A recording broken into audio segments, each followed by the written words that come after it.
What's up, guys? What I wanted to do in this video is talk with you all about something that recently has been in the news, at least around my area and things like that, and that is the current state of one of the police officers that was involved in the Brianna Taylor case. I'm sure that many of you all remember what happened then. Her home was raided by the police in an apparent drug raid, and she ended up being killed as a result. Now, of course, there's been a lot of debate back and forth as far as what should have happened to the police officers and all that. Some of the stuff that turned up in the investigation: number one, there was one that lied to obtain a warrant, which ultimately led to the raid. But, there's back and forth. Either way, it's a tragedy. But what I wanted to do is actually show you all something that's kind of a recent development and talk about it a little bit. One of the police officers involved in the case has recently been hired by a sheriff's office in a neighboring community.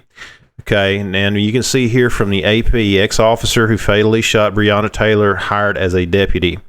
Okay, now if you read into the story, you'll see that basically this is the Carroll County Sheriff's Office has hired him. On Saturday, they confirmed the employment of Cosgrove, who was fired from the Louisville Metro Police Department in January 2021 for violating use of force procedure and failing to use a body camera during the raid on Taylor's apartment, according to media reports.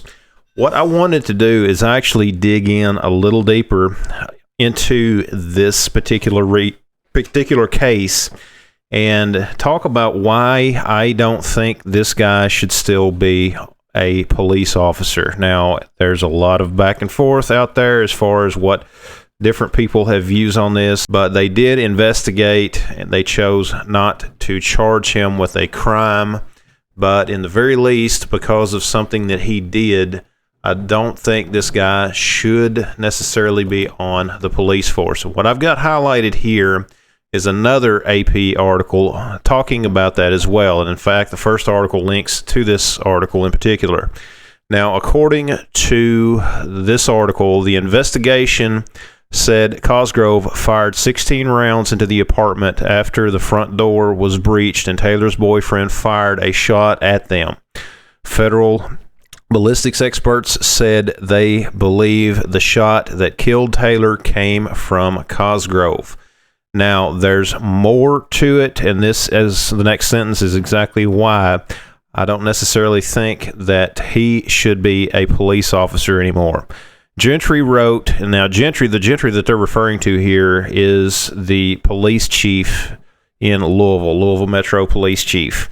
Gentry wrote that Cosgrove failed to properly identify a target when he fired, according to media reports of the letter, which has not been released. They did not release the letter, but of course, this is what the police chief had actually written about the case, as well as why, that Cosgrove was fired. And there again, guys, this is one of those areas to where I think that there can be greater accountability when it comes to law enforcement.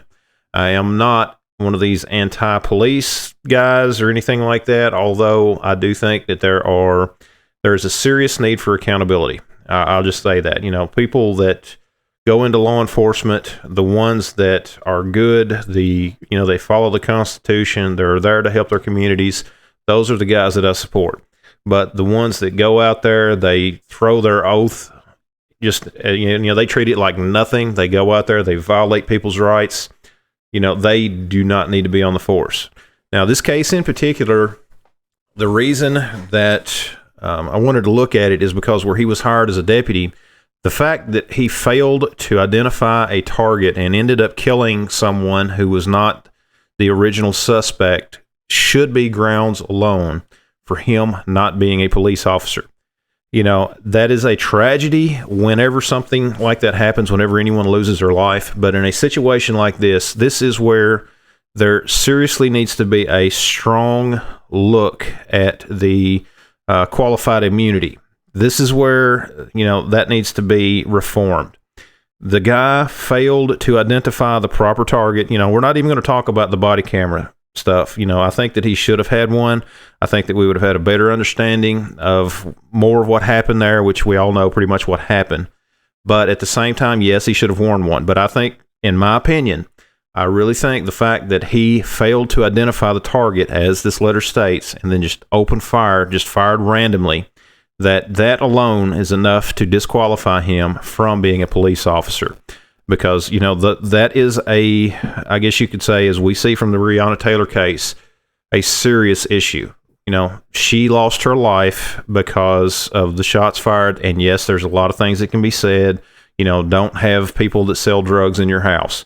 Don't get raided by the cops for selling drugs. I mean, that's something that can happen. And it won't, you seriously lower your chance of it happening. Okay. If you're not breaking the law, you lower your chance of them raiding your house. But the reality is, by him failing to identify that target and opening fire, she was killed. We do not need to have people on the police force, on a force of any kind like that can literally end someone's life and get away with it. Okay, you cannot go out there, randomly fire just in any direction, and expect there not be consequences. But that's exactly what has happened in this case, in my opinion. If we, as concealed carriers, as gun owners in general, were to simply go out, randomly shoot at someone, even in a case of self-defense, if it is a case of self-defense for us, if you hit an innocent bystander, you then become the criminal. Okay? The police, in my opinion, should not be allowed to escape that same level of accountability. And there again, that's why I think that there seriously needs to be some reform in the qualified immunity. And this is a perfect example of it. No, I don't think he should be in law enforcement anymore because of that. Okay, if it was us, someone defending their life, hit an innocent bystander, we would go to jail. That's just the unfortunate reality of it. He should not be a cop, period. But as we can see from this, he is. And there is protests up in this area, Carrollton County. I don't know. I'm sure that most of you all did not hear about the infamous bus crash that happened up there back in, I believe, the 80s, that really made changes to a lot of things, DUI laws and things like that. But, this is not a very big community. And I'm sure that, there will probably be more stories coming out about what's going on in that county and things like that. But at the same time, I think that this is an area where there needs to be accountability. But anyways, guys, just something, my thoughts. I'd like to hear yours down in the comments below. What do you think? Should the guy have lost his credentials as a law enforcement officer? Let me know. Let me hear from you. But anyways, guys, thanks for watching. Check out the rest of the videos on my channel. Be sure to subscribe. Check out all the links in the description, and we'll see you next time.